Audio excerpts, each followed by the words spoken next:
ناوي تشتري موتوسيكل في الفترة اللي جاية دي ومش عارف تختار ايه؟ تعالى يا صاحبي نتكلم شوية عن أهم موتوسيكل دلوقتي موجود في السوق المصري في الاعتمادية وضمان ما بعد البيع، الموتوسيكل التي في اس ال 150 سي سي. الموتوسيكل ده محقق انتشار واسع جدا ونجاح كبير جدا، لأن هو بيجي بخامات محترمة جدا من شركة تي في اس، بضمان سنتين أو 30 ألف كيلو. موتوسيكل مريح في المشي. بينزل اصدارين منه، اصدار بفرامل اماميه باكم وخلفيه تيل، ونظام تاني فرامل اماميه وخلفيه تيل.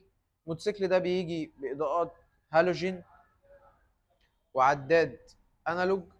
بينزل لنا هديه فيه حامل موبايل، وموجود فيه مكان لشحن الموبايل عشان لو هتقدر تشتغل بيه اوبر او ان درايف.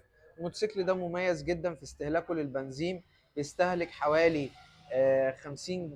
50 كيلو في اللتر الواحد. العجل بتاعه بينزل تيوبلس. موتوسيكل اعتمادي محمي بالحديد من جميع النواحي، قطع غياره موجودة. تي في اس مدياك حاجة اعتمادية جدا بخامات محترمة، بضمان سنتين أو 30 ألف كيلو. متاح لدى معرض مكنة وسكوتر، احنا الوكيل الرسمي ليه في شبرا مصر. تقدر تيجي تستلمه من المعرض بالسعر الرسمي.